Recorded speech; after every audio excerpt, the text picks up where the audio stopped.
to a member of Hamas inside Gaza.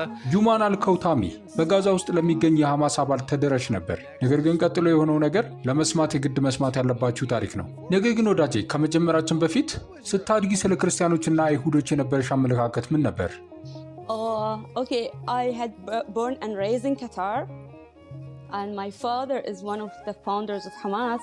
እሺ የተወለድኩትና ያደግኩት በኳታር ነው። አባቴ ደግሞ ከሐማስ መስራቾች አንዱ ነው። ስለዚህ አባቴና እናቴ ያሳደጉን እስራኤልን እንድንጠላ፣ አይሁድን እንድንጠላ፣ ክርስቲያንን እንድንጠላና ሌላው ቀርቶ ሺያዎችን ሙስሊም ሺያዎችን እንድንጠላ እንዲሁም ለሐማስ የማይወግነውን ሁሉ እንድንጠላ እንድንረግም ነበር። Yeah, I just want to say sorry, but we used to curse all the Christian and አዎ ይቅርታ ማለት ትፈልጋለሁ። ነገር ግን ሁሉንም ክርስቲያኖችና አይሁዶችን እንረግም ነበር። ልንገድላቸው ይገባል ብለን እናስብ ነበር። ምክንያቱም ቁርአን የሚለው ይህንን ነውና። አዎ እብደት እንደሆነ አውቃለሁ። ነገር ግን በእስልምና እንደምናምን አይሁድን ሁሉ ልንገድል ይገባናል። እንዲሁም ኢየሱስ ተመልሶ መጥቶ ከእኛ ጋር ይዋጋል፣ መስቀልን ይሰብራል፣ አሳማን ይገድላል። ዛፎችና ድንጋዮች ሙስሊሙን ጠርተው ኦ ሙስሊም ከኋላ አይሁዳዊ አለ ና ግደል ይላሉ ብለን እናምን ነበር። ስለዚህ እብደት ነው። Wow, so your father was one of the founding members of Hamas. ዋው ስለዚህ አባትሽ ከሐማስ መስራቾች አባላት አንዱ ነበሩ። በመጨረሻም በጋዛ ውስጥ ለሚገኝ የሐማስ አባል ተደራሽ ነበር። ኢየሱስን እንዴት አወቅሽው? okay, I've been married for 13 years in Gaza. እሺ በጋዛ ለ13 ዓመታት ትዳር ውስጥ ነበርኩ። ነገር ግን በ2002 ወደ ጋዛ ሄድኩ። በ2012 ደግሞ መጠራጠር ጀመርኩ። ምክንያቱም ሐማስ ስልጣን ሲይዝ በጋዛ ውስጥ የሚያደርገውን አየው። ወደዚህ የመጣነው ለሁሉም እኩልነትን ለማስፈን ነው አሉ። ለሰዎችም ቃል ገቡ። ነገር ግን ምንም የሆነ ነገር የለም። ከሐማስ በፊት ጋዛን ሲቆጣጠር የነበረውን ድርጅት ፈታ እንደምንጠላው ተናገሩ። ሰዎችም በምርጫው ድምፃቸውን እንዲሰጧቸው ጠየቁ። እኔም ድምፄን ለሐማስ ሰጠው። ለዚህ ይቅርታ ጠይቃለሁ። ግን በ2007 ወይም በ2006 ይመስለኛል ይህን ያደረግኩት። ነገር ግን ጋዛን የበለጠ አበላሹት። ፍልስጤማውያንን መግደል ጀመሩ። የሐማስ አባል ካልሆንክ ልትፈራ ይገባሃል የሚል ስሜት እንዲሰማን ማድረግ ጀመሩ። እኔ ግን ማሰቤን ቀጠልኩ።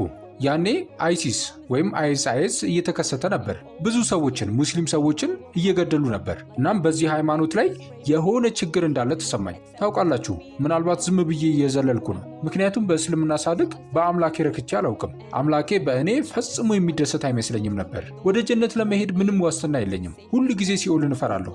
መቃብር ውስጥ ሲያስገቡኝ እንድሰቃይ የሚያደርግ እባብ ይመጣል ብዬ ሁል ጊዜ እፈራለሁ። ስለዚህ እስልምና ሰላምን አይሰጥም። ሁል ጊዜ የሆነ መጥፎ ነገር ይፈጠራል ብለህ ትፈራለህ። ምናልባት አምላክ ከእኔ ላይቀበል ይችላል። ስለዚህ ብዙ ማድረግ አለብኝ ትላለህ። እናም ማሰብ ጀመርኩ። እናም ለእኔ ቅርብ የሆነ አንድ ሰው አለ። ስሙን መጥቀስ አልፈልግም ለደህንነቱ ሲባል። እርሱ ኤቲስት ወይም ሃይማኖት የለሽ እንደሆነ ነገረኝ። እናም ቁርአንን ያለ ቅድስና እንደ ተራ መጽሐፍ እንዳነበው ጠየቀኝ። ምክንያቱም ታውቃላችሁ ቁርአን ስለ መግደል ነው፣ ስለ መሐመድ ታሪክ ነው። የልጁም ሚስት ባገባ ጊዜ ወንድ ልጅ ነበረው፣ ጉዲፈቻ ልጅ። ከዚያም ሚስቱን ለማግባት ወሰነ። ስለዚህ አላህ በቁርአን ውስጥ አንቀጽ ላከ። ልጁ ሚስቱን እንዲፈታ ጠየቀው። እናም መሐመድ ይወስዳታል አለ።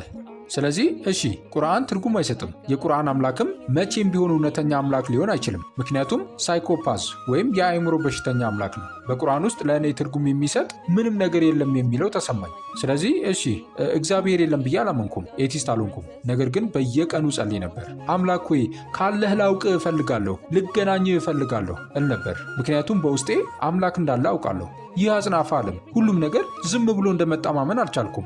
ልጆቼ ሊሞቱ ሲቃረቡ እንዲፈውሳቸው ወደ አምላክ ስጸልይ የሆነ ነገር ነበረኝ። አምላክ እንዳለ አውቃለሁ። እናም መጸለይ ጀመርኩ። 2012 till 2014 there was a war between Hamas and Israel. ከ2012 እስከ 2014 በሐማስና በእስራኤል መካከል ጦርነት ነበር። የእስራኤል መከላከያ ሰራዊት የቀድሞ ባለቤቴን ደውለው ጎረቤቶቻችንን እንዲጠራ እንደጠየቁት አስታውሳለሁ። ምክንያቱም ቤታቸውን በቦምብ ሊደበድቡት ፈልገው ነበር። እርሱም ማንም ሰው ቤት የለም አላቸው። ምክንያቱም እስራኤል ለሰላማዊ ሰዎች ሕይወት ትጨነቃለች። ቤቶችን በቦምብ ከመደብደባቸው በፊት ለሰዎች ይደውላሉ። ቤቶችን በዘፈቀደ አያውድሙ። ስለዚህ በዚያች ሌሊት የጎረቤታችንን ቤት በቦምብ ደበደቡት። ይህ ለእኔ በጣም የሚያስፈራ ነበር። በቅርቡ እሞታለሁ ብዬ አስቤ ነበር። ስለዚህ ብዙ እያለቀስኩ ነበር። በዚያች ሌሊት አምላክ ሆይ ካለህ እባክህ ላውቅ እፈልጋለሁ፣ ስምህን መጥራት እፈልጋለሁ፣ እንድታድነኝ እፈልጋለሁ አልኩ። በዚያች ሌሊት ህልም አየሁ። ራሴን ከእናቴ ጋር አየሁ። እናቴ በ2005 ነበር ያረፈችው። ይህ ደግሞ በ2014 ነበር። እናቴን አየኋት። በረንዳ ላይ ተቀምጣ ነበር። ጨረቃ በጣም ትልቅ ነበረች። ወደ እኛም ጠጋ አለች። እናቴ ጨረቃዋን እንድመለከት ጠየቀችኝ። የኢየሱስን ፊት ከጨረቃዋ ውስጥ ሲወጣ አየሁ። በአረብኛ ያናግረኝ ነበር። እኔ አምላክ ኢየሱስ ነኝ አለኝ። أنا الرب يسوع. Like I'm the God Jesus. And he was talking to me, but what I'm remembering, he was say, "Inti binti ma tkhafi. You are my daughter. Don't be afraid." ብዙ ያናግረኝ ነበር። የማስታውሰው ነገር ግን አንቺ ልጄ ነሽ አትፍሪ ያለኝን ነው። ስለዚህ ከእንቅልፌ ስነቃ እሺ ምናልባት አንድ ሰከንድ ብቻ የወሰደ ሊሆን ይችላል ብዬ አሰብኩ። ነገር ግን ክፍል ውስጥ ብርሃን ያለ ይመስላል። ኦ ይህ እውነት ነው የሚል ስሜት ተሰማኝ። ከዚህ በፊት ስለ ኢየሱዋ ስም ሰምቼ አላውቅም ነበር። ምክንያቱም እኛ በቁርአን ውስጥ ኢሳ ብለን ነው የምንጠራው። ከክርስቲያን ሰዎች ጋር ሆኜ አላውቅም። ማህበረሰቤ 100% ኢስላም ነው። ኳታር በነበርኩበት ጊዜ ትምህርት ቤቱ 100% ኢስላም ነው። እንቅስቃሴዎችም ወደ ኢስላማዊ ማዕከል መሄድ፣ ቁርአን መሐፈዝ ነበር። በህይወቴ ክርስቲያን ሰዎችን አግኝቼ መጥተው ስለ ኢየሱስ ሲነግሩኝ አይቼ አላውቅም። ከዚህ በፊት ማንም ስለ እርሱ ነግሮኝ አያውቅም። ነገር ግን ስሙን ስሰማ የሚያምር ስም እንደሆነ እርሱም የሚያምር አምላክ እንደሆነ ተሰማኝ። በልቤ ውስጥ ሰላም ተሰማኝ። ለመጀመሪያ ጊዜ አንድ ሰው ይወደኛል የሚል ስሜት ተሰማኝ። ምክንያቱም ከቤተሰቤ ፍቅር ተሰምቶኝ አያውቅም ነበር። አልጠላቸውም፣ ቤተሰቦቼን እወዳቸዋለሁ። ነገር ግን ሙስሊም መሆን ማለት ሰላም የለህም ማለት ነው። ምክንያቱም እግዚአብሔር ሁል ጊዜ በሙስሊሞች ላይ የተቆጣ ነው። ስለዚህ አንድ ሰው እንደሚወደኝ ተሰማኝ። ጉግል ላይ ስለ ስሙ መፈለግ ጀመርኩ። አንድ የክርስቲያን ገጽ አገኘው። ግብፃዊ ክርስቲያን ነበር። And I tried to, like when I opened this page, the first verse come to my face, it's love your enemies. When Jesus, I said, who said love your enemies? Like in Quran said, like we should kill all the Jewish, we should kill all the Christian, or make them paying jizya. ይህንን ገጽ ስከፍተው ፊቴ ላይ የመጣው የመጀመሪያው ጥቅስ ፍቅር፣ ጠላቶቻችሁን ውደዱ የሚል ነበር። ኢየሱስ ጠላቶቻችሁን ውደዱ ያለው ማን ነው አልኩ። በቁርአን ውስጥ አይሁድን ሁሉ ልንገድል፣ ክርስቲያንን ሁሉ ልንገድል ወይም ጂዚያ ወይም ግብር እንዲከፍሉ ልናደርግ ይገባል ይላል። ጠላቶቻችሁን ውደዱ ብሎ የጠየቀው ማን ነው? ታውቃላችሁ? እብደት ነው። ለዚህ ገጽ መልእክት መላክ ጀመርኩ። አስተዳዳሪው ወይም አድሚኑ ሴት ይሁን ወንድ እስካሁን አላውቅም፣ ግን እሷ አላለሁ መጽሐፍ ቅዱስን እንዳነብ ጠየቀችኝ። በሺዎች የሚቆጠሩ ሙስሊሞች አሁን ኢየሱስን በህልማቸው እያዩ እንደሆነና ወደ ክርስትና እየተለወጡ እንደሆነ ነገረችኝ። የመጀመሪያዋ አይደለሽም አለችኝ። እሺ ያ አሪፍ ነው አልኩ፣ ምክንያቱም እኔ ብቻ መስሎኝ ነበር።